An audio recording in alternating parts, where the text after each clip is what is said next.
La ladrona de futuros. El olor a pintura fresca todavía me da náuseas, no por el químico, sino por lo que representa. El día que mi hermana Elena decidió renovar mi vida, o más bien, robarla, metódicamente, con una sonrisa de preocupación falsa y uñas perfectamente esmaltadas clavándose en todo lo que había construido. No te olvides suscribirte y darle a la campanita para más historias como esta. Todo empezó después del accidente, el camión que se saltó el semáforo, el dolor agudo en la pierna, los meses de fisioterapia interminable, y la condena médica, movilidad reducida de forma permanente, oficio físico imposible. Yo, Marco, que había levantado mi modesto taller mecánico desde la nada, con manos callosas y grasa bajo las uñas, estaba acabado, o eso pensé. Elena apareció como un ángel. No te preocupes, hermanito, yo me encargo, tú descansa. Su voz era miel sobre cuchilla. Mi esposa, Laura, exhausta cuidándome y a nuestro hijo pequeño, Leo, de 5 años, agradeció el apoyo. Yo también, como un idiota. La primera mordida. Marco, cariño, esas facturas médicas son brutales. Y el taller cerrado. Necesitamos liquidez. Rápido. Me trajo papeles. Muchos papeles. Son solo préstamos puente, para cubrir lo básico hasta que cobres la indemnización del seguro. Mi cabeza aún zumbaba por los analgésicos. Firmé donde me señaló. Firmé todo. ¿Cómo iba a desconfiar de mi propia hermana? La indemnización llegó. Una cifra considerable. Suficiente para mantenernos años si administrábamos bien, o para dar un pago inicial a una casa más accesible, ahora que mi movilidad era limitada. Yo lo gestiono, Marco, dijo Elena, cogiendo el cheque con dedos ágiles. Tú no estás en condiciones de lidiar con bancos y papeleo. Yo tengo experiencia. Era contable. Parecía lógico. Pasaron semanas. Pregunté por el dinero. Tranquilo, está bien invertido. En fondos seguros. Generando un poquito mientras decidimos qué hacer. Su sonrisa era calmante, pero sus ojos no sostenían la mirada. Luego vinieron las emergencias. La fuga, Marco, desastre. La tubería principal del baño reventó, inundó todo el pasillo. Los vecinos de abajo están furiosos. Hay que reparar ya y pagar daños. Mostró fotos en su teléfono, agua por todas partes. Llamó a su fontanero de confianza. La factura fue astronómica. Pagué de nuestros ahorros el dinero de la indemnización. El problema fiscal, hermano, horror. Hacienda revisó tus impuestos de los últimos años del taller. Hay una deuda tremenda, más intereses y multas. Si no pagamos ahora, embargarán. Sudé frío. ¿Cómo era posible? Siempre fui escrupuloso. Elena trajo documentos oficiales, falsificados con maestría, supe después. Pagué, con mi dinero. La oportunidad perdida, fabricada Marco, mira qué oportunidad.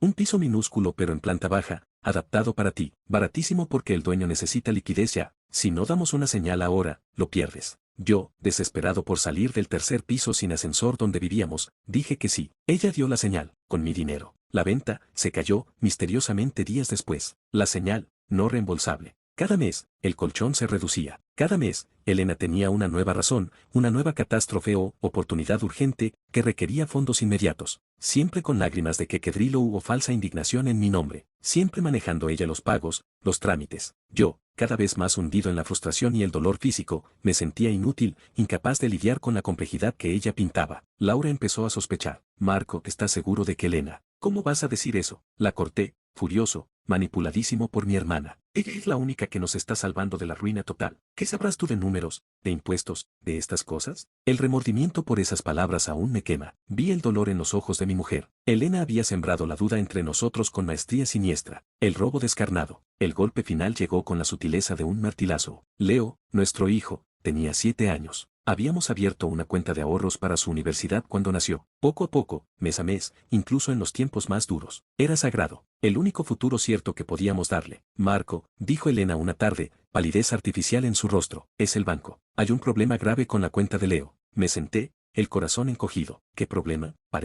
Parece que hubo un error en los términos. Un tipo de cuenta que caduca si no se realizan aportaciones mínimas anuales elevadas. Como no hemos podido aportar mucho estos 2 años, van a cerrarla y cobrar penalizaciones enormes. Liquidarán todo lo ahorrado. El pánico me heló la sangre. No puede ser. Ese dinero es de Leo. Lo sé, hermano, lo sé. Puso una mano helada sobre la mía. Pero hay una solución. Puedo transferir los fondos a otro producto que yo gestiono. Seguro, estable, sin riesgos de cierre. Protegeremos el dinero hasta que todo esto pase. Era la última hebra de esperanza, el último tesoro. Dudé. Por primera vez, una vocecilla áspera gritó dentro de mí, no. Pero Leo jugaba en el suelo, inocente. Su futuro pendía de un hilo. Elena vio mi vacilación. Bajó la voz, venenosa. ¿Vas a arriesgar el futuro de tu hijo por desconfianza estúpida? Después de todo lo que he hecho por vosotros. Laura ya no cree en mí. Tú también vas a darme la espalda. La culpa, el miedo, la imagen de Leo sin estudios, me doblegaron. Firmé la autorización de transferencia. El silencio del cóndor. Al día siguiente, Elena desapareció, su teléfono apagado, su piso, vacío. Algo más vacío que su piso, nuestra cuenta bancaria principal, la de Leo, todo, absolutamente todo. Solo quedaban deudas, los préstamos puente, que había firmado a su nombre, las facturas astronómicas de reparaciones fantasmas, los impuestos inexistentes. La revelación fue un tsunami de vergüenza,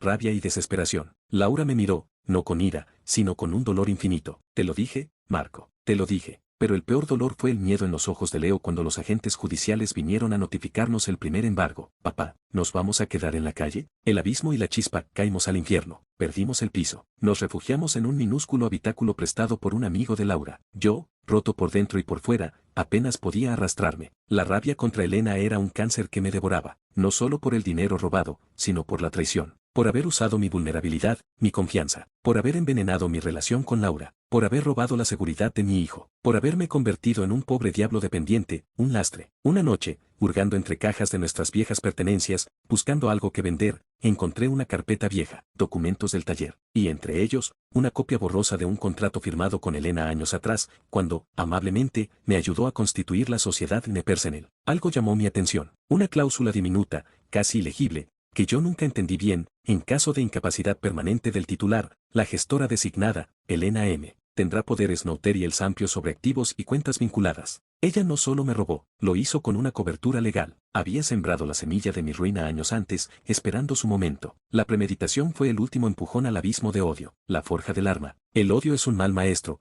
pero a veces es el único combustible que queda. Decidí que mi hermana no ganaría, que no destruiría a mi familia, que Leo tendría su futuro. Me aferré a la rabia como a un salvavidas de púas. Ya no podía trabajar con las manos, pero tenía el cerebro. Y una obsesión, Elena. Empecé a reconstruir, dolorosamente, aprendiendo. Laura, en un acto de perdón silencioso que aún me humilla, consiguió 2 trabajos. Yo me encerré, documentar el crimen, reuní cada papel, cada factura falsa, cada extracto bancario, cada correo electrónico de Elena. Rastreé transferencias, fechas, contradicciones en sus historias. Fui a la comunidad de vecinos, nunca hubo fuga de agua grave. Al colegio de Leo, jamás pidieron aportaciones extraordinarias urgentes. Al fontanero, solo hizo un arreglo menor. La factura que me mostró Elena estaba inflada 10 veces. Descubrir el sistema, con ayuda de un abogado joven y hambriento de justicia, pagado con el último centavo que escondimos, descubrimos el entramado. Elena no solo me robó a mí, había hecho lo mismo con una tía viuda, cuyos ahorros de pensión, gestionó, hasta dejarla en la indigencia, y con un socio de su ex trabajo,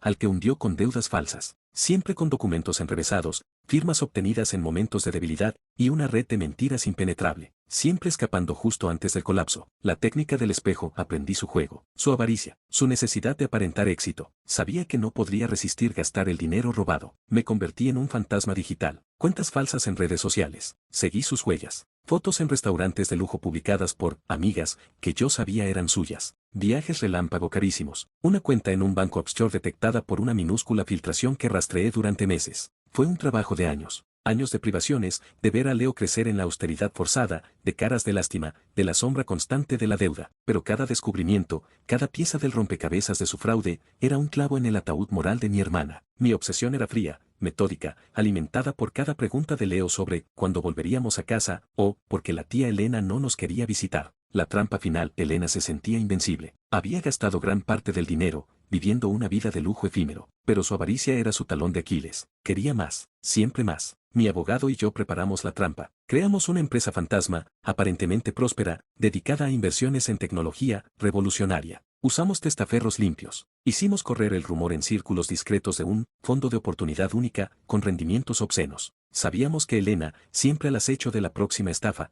picaría. Y picó. Quiso invertir una suma grande, demasiado grande. Necesitaba liquidez inmediata para no perder la oportunidad del siglo. Pero su dinero real, el robado, estaba escondido o gastado. Solo tenía una opción, desbloquear y mover los fondos que aún quedaban de la indemnización, los que había escondido en estructuras complejas pero que nosotros ya habíamos identificado y vigilábamos como halcones. El día que autorizó la transferencia desde una de sus cuentas ocultas hacia nuestro fondo falso, fue el día que firmó su sentencia. Teníamos la prueba irrefutable, en tiempo real, del origen ilícito de esos fondos. La transferencia era el eslabón final que unía la cuenta offshore con su identidad y con el dinero robado. La caída, no hubo advertencia, no hubo drama, solo eficiencia glacial. La policía, con toda la documentación que les habíamos entregado meticulosamente durante meses, la evidencia de los fraudes a mí, a mi tía, a su ex socio, más el movimiento final recién capturado, la detuvo en un elegante restaurante donde celebraba otra inversión exitosa. Fui a su interrogatorio inicial, no como familiar, sino como víctima principal. La vi entrar en la sala, pálida, su impecable fachada resquebrajada por el pánico. Sus ojos, siempre fríos y calculadores, encontraron los míos. Esperaba súplica, o tal vez odio a la par del mío. Lo que vi me dejó helado. Desprecio, puro, absoluto desprecio. Como si yo fuera el monstruo por atraparla. Como si robarle el futuro a su hermano lisiado y a su sobrino fuera un derecho. El juez permitió una declaración breve de las víctimas antes de decidir la prisión preventiva. Mi tía, temblorosa, habló de su soledad y su miedo. El ex socio, de su quiebra. Laura habló del desgarro familiar, de las noches sin dormir. Luego me tocó a mí. Me levanté con dificultad, apoyado en mi bastón. El dolor en la pierna era agudo, pero insignificante comparado con el fuego en el pecho. Miré a Elena, no con gritos, sino con una calma que venía del abismo. Señoría, dije, mi voz grave pero clara en el silencio absoluto de la sala. Elena no robó dinero, robó años. Robó la salud de mi esposa, destrozada por el trabajo excesivo. Robó la infancia despreocupada de mi hijo, Leo, que a sus 10 años sabe más de deudas y embargos que de fútbol o dibujos animados. Robó mi dignidad, convirtiéndome en un mendigo en mi propia familia. Lo hizo no por necesidad, sino por pura codicia y desprecio, porque creyó que su inteligencia le daba derecho a devorar a los suyos, porque creyó que la sangre es solo otro líquido para beber cuando se tiene sed. Hice una pausa, cargando cada palabra con el peso de los años de infierno. Pero hay algo que no pudo robar, señoría, mi voluntad. Y hoy, con esta detención, solo le devuelvo una fracción del dolor que infligió, pero hay una deuda que nunca podrá pagar: los sueños rotos de un niño. Y por ese niño, por mi niño, pediré justicia hasta el último aliento. Me senté. El silencio era sepulcral. Elena me miraba con los ojos inyectados en sangre, su desprecio transformado en un odio animal, impotente. El final satisfactorio, implacable. El juicio fue rápido. La evidencia era una montaña irrefutable. Nuestro abogado fue un torbellino de precisión jurídica y desprecio moral hacia la acusada. Elena intentó su teatro, lágrimas, acusaciones de envidia familiar, incluso fingió una crisis de ansiedad. El juez no se inmutó. La sentencia resonó en la sala como un martillo sobre cristal: 10 años de prisión por estafa agravada continuada, falsificación documental, apropiación indebida y insolvencia punible. Pero no fue todo. El juez, con mirada de hielo, añadió: dada la gravedad de los hechos, la especial relación de parentesco y confianza abusada, y el daño moral irreparable causado, se condena a la acusada a la restitución íntegra de todos los fondos sustraídos, con intereses legales desde el momento del delito, más una indemnización adicional por daños morales a cada una de las víctimas, especialmente al menor afectado. Elena gritó. Un alarido agudo, bestial,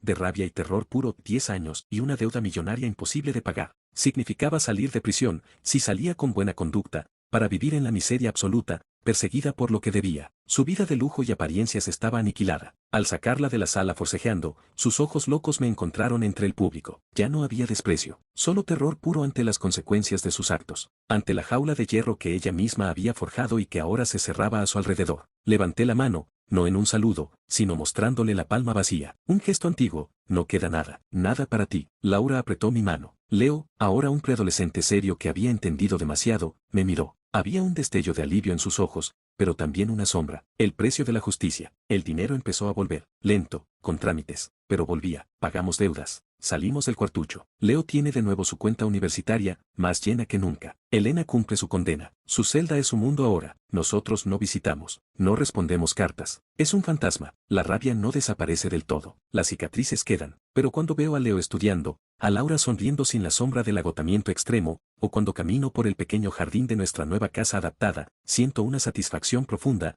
fría y dura como el acero. No fue venganza, fue justicia, exhaustiva, documentada, implacable. La clase de justicia que no perdona una factura falsa, ni una lágrima fingida, ni un centavo robado del futuro de un niño. Y cada noche, al cerrar los ojos, repito la última frase que le dije a mi hermana en los pasillos del juzgado, mientras los agentes se la llevaban, un susurro que solo ella escuchó: duerme bien, hermana. 10 años son solo el principio. La deuda es eterna. Y cada día que pase, cada moneda que devuelvas, será un recordatorio de que perdiste, por avaricia, y por subestimar a un padre al que le robaste el futuro de su hijo. El grito de rabia impotente que soltó entonces fue la melodía más satisfactoria que he escuchado en mi vida. El sonido del monstruo enjaulado, para siempre.